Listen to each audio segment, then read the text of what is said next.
This is the Tallahassee Business Podcast. Over the next few weeks, our mission is to bring you interviews with key leaders and community members with information you can use while we work together to navigate the impacts of the COVID-19 coronavirus. The Tallahassee Business Podcast is presented by the 223 Agency, a digital relations firm. Hey there, Tallahassee. Jay Rebel here. Welcome to another edition of the Tallahassee Business Podcast.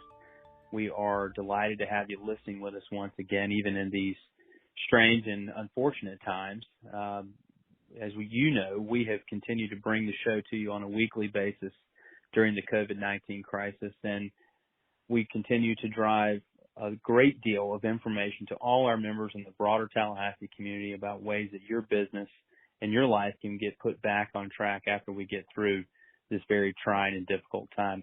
Today on the podcast, we have a very, very special guest with us, someone who I think is one of the preeminent business leaders in all of the state of Florida. We have Mark Wilson, President and CEO of the Florida Chamber of Commerce, with us today, folks. And if you have not been familiar with Mark and the work that the Florida Chamber does in the past, you should know something to start. Our Chamber of Commerce works very closely with the Florida Chamber of Commerce and a network of other chambers from throughout the state of Florida to make sure that our businesses here on the local level are as well informed as possible about all the issues facing businesses in the Sunshine State. And Mark, as the leader of that organization, is someone that a lot of our peers look to for guidance, for advice, and for even inspiration on how we can do what we do so well. And I'm just thrilled to have Mark on the show today to talk to us a little bit about the statewide impacts of COVID-19 and what you should be knowing on the local level about the impact of chambers of commerce. So without further ado, Mark Wilson, welcome to the show. Hey, Jay, thanks for having me. I appreciate your leadership. Well, we appreciate you. I was mentioning earlier that you guys have just done a tremendous job of making sure relevant content continues to come our way on a daily basis. It's a rapidly changing and evolving set of scenarios that businesses are dealing with, and we appreciate your leadership. And, to just kind of jump right into this, Mark, how would you say the Florida Chamber of Commerce has been responding to this pandemic? Well, Jay, first of all, again, thank you to you and Sue and the Tallahassee Chamber and your board of directors. I think what we have is, we have 185 countries around the world that are dealing with this pandemic. And, here in Florida, we have 405 cities and 67 counties, and everybody's trying to figure out, when is the peak and what does this mean and how long is it going to go. So at the Florida Chamber of Commerce, of course, we have members in every industry sector and every size, from Pensacola to the Keys.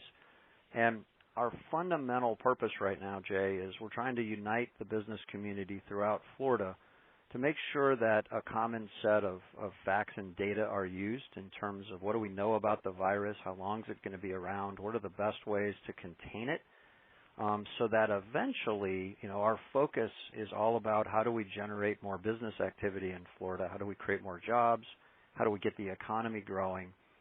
That's what we've always been about, Jay. And as we think about this pandemic, the Florida Chamber of Commerce's focus is how do we restart our economy, how do we keep everybody safe, and what does that look like as we go forward. So we're doing everything you would expect. We're working closely with the governor's office, with agency leaders, with healthcare leaders, with, including the Tallahassee Chamber of Commerce. We're working with all of the leading local chambers of commerce throughout Florida to both share information but also begin to put a framework together for how we restart Florida's economy. That's going to be vital. One of the great resources that your team has been producing for local chambers is a weekly call, a Zoom call that you host along with some of your staff, including Dr. Jerry Parrish, where you dive into, like you said, the facts. You dive into the numbers and the data that's available and the strategies that are out there for how we're going to get our economy back on track. Can you give us a little insight just for our listeners, what kind of messages you're trying to share with Florida's leading business organizations? Yeah, of course. And remember, local chambers of commerce are not only the leaders of their communities, but also they're small businesses too. And so many local chambers of commerce around Florida, there's really three things that we're encouraging everybody to think about. One is, as small businesses, chambers of commerce themselves have to weather this storm and they have to be innovative and think about, how do chambers serve their members through this pandemic and this crisis, but also stay financially viable so that they can be strong for their communities and their business communities after that. The second area that we're focusing on, Jay, is chambers of commerce are in a very unique place because there's no other organization at the community or state level that pulls together such a unique cross-section of all of the industries, from tiny micro businesses that are still starting in their living room, all the way up to our largest employers in Leon County, in fact, in the region for that matter. And so, what we need to do is chambers of commerce have the ability to share information. So the Tallahassee Chamber is on my weekly webinar, and you're hearing what they're doing in Naples and what they're doing in Miami and what they're doing in Jacksonville and Palatka and, Tuag. And I think it's incredibly important that we're all sharing that kind of information. The third area that we're focused on is I don't think there's a person in North Florida who thinks that the world's going to look the same when we come out the other side of this. And so chambers of commerce have this unique ability to learn, what type of innovation is taking place. Think about remote work. Think about telehealth. Just think about the advances in technology that, frankly, if there's a possible upside to this global pandemic, is it may have accelerated the adoption of technology and remote work by 5, maybe 7 years. And so, we're trying to help communities through their chambers of commerce really see, what's the future going to look like. So when we do eventually recover and come out the other side, we have a good sense of what that looks like. One of the things that's perhaps the most unique about this crisis compared to other crises that pop up from time to time is that it's universally affecting everyone. And when you think about a state like Florida, to your point, from Pensacola all the way to the Keys, there's no one-size-fits-all response, but there are things that are working, there are things that are needed, and there are resources that are needed from both the state and federal level. I know, one of the things you all do so well at the Florida Chamber is just having that regular, steady interaction with our elected officials at the statewide level and on the federal level. What are the things that you all are trying to communicate to our elected officials right now that you think will make the difference for business once we get both in this moment and on the other side of it? Yeah, Jay, that's a great question. And obviously, I'm on the U.S. Chambers Committee of 100, so we're working very, very closely at the federal level. The Florida Chamber Board has had calls with Senator Rubio and Senator Scott. And obviously on the federal level, taxpayers have invested about $5 trillion in relief packages so far. And I think, when you look at the impact on hospitals and on local government that this has had, clearly we're running out of money to loan to small businesses already, even with the CARES Act, and there's going to be a fourth package, possibly a fifth package. So I don't know how many more trillions is going to go into this, but the Florida Chamber is working very closely with our teammates in Washington. But at the state level, I couldn't be more impressed with the way Governor DeSantis has approached this whole pandemic. And we didn't do what other states did, where it was a one-size-fits-all. We've taken an approach that's very surgical. So, what we do in one sector of the economy, look at restaurants as an example, might be different than what we do in, say, construction or manufacturing. And so, what's happened in Florida is you have Mary Mayhew, who's the Secretary of ACA. You have General Rifke, Scott Rifke's our Surgeon General. You have, obviously the Department of Emergency Management with Jared Moskowitz. The four of them, including Governor DeSantis, I'm so impressed with the way that they're using data. They're using models from other countries like South Korea. They're looking at what has not worked, like in places like New York. You heard Governor Cuomo say maybe it wasn't too smart to do a complete statewide shutdown.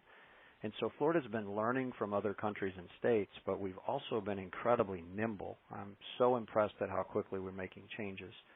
And then, of course, beyond working with the governor, obviously we're staying in very regular contact with many in the legislature, because whether we end up in a special session or whether we have to do something in the fall when they come back, clearly there's going to be a big call and a big need to make some immediate changes to the way government's funded, the way government works, and those will be difficult choices. And of course, the Florida Chamber will be right in the middle of them. Mark, one of the things that your team and your Florida Chamber Foundation team does a tremendous job of doing on an everyday basis is tracking the health of the Florida economy. I'm always impressed with Dr. Parrish's work. We've had him on the podcast before. It's very clear from the data that is available that Florida does have one of the most vibrant economies in the U.S. And really in the world.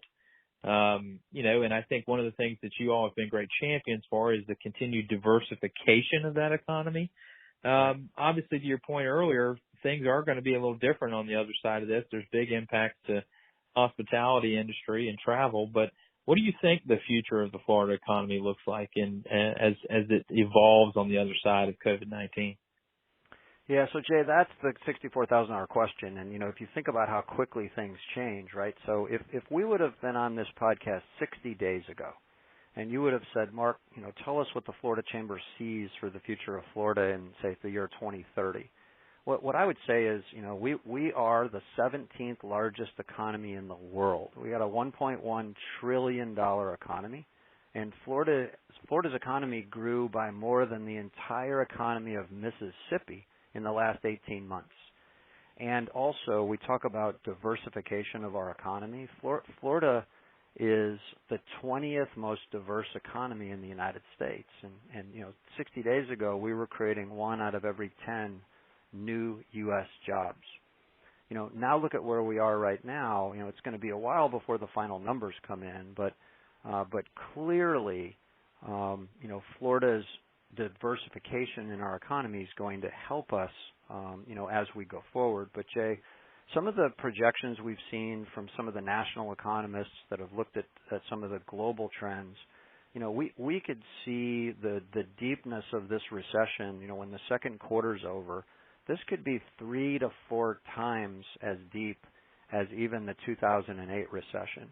I've seen models that say we could recover maybe by the end of 2020 or early 2021.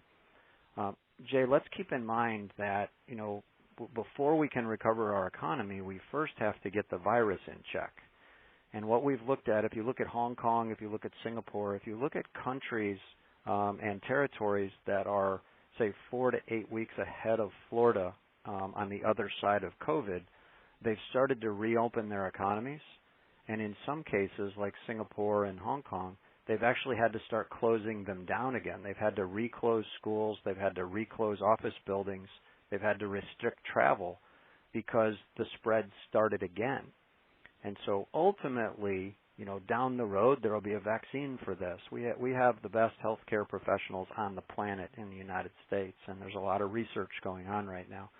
In the meantime, we have to solve our health crisis before we can get our economy and fully recover it back to where it was before. So, Jay, you're asking what does this look like on the other side?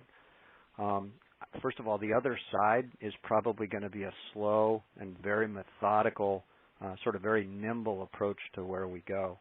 But again, Florida was the 17th largest economy in the world when we went into this. And I think this gives us a chance to reimagine, what does the future of Florida look like? How do we accelerate certain industries? Think of the bio industry, right? So there's going to be a whole new industry spawned from this about making sure these kinds of pandemics don't happen in the future. And think about Florida State University, think about FAMU, and think about TCC. Florida has the number 1 rated colleges and universities in the United States for 3 years in a row. So our higher education system and our research system is uniquely positioned to perhaps be the global epicenter of what the future of research and development looks like. So I can't tell you that we're excited about the situation that we're in right now, but I can tell you I'm very optimistic when we think about securing Florida's future and we think about the assets that we have. I think Florida's got a lot of things going for it that other states and other countries wish they had. I think that's well said, and I think being optimistic is an important thing right now, and among the many reasons to be optimistic, to your point as well, is Florida does have some of the best leaders and some of the best business leaders in all of our country here in the Sunshine State. And I wonder, through the conversations that you have with people on a daily basis, and maybe this will be a good sign-off question, what are the things you're encouraging Florida's business leaders to be thinking about right now? Well, look, as much as I'd like everybody to think that this is like a light switch that we can pick some kind of magic date and reopen our economy, the reality of it is that that's just not reality. And if we look at other countries, I think what business leaders in Florida can do right now is really study what is actually happening in other countries that are 3, 4, 8 weeks ahead of us on this curve. Some countries are taking the temperature of employees every time they come in to work.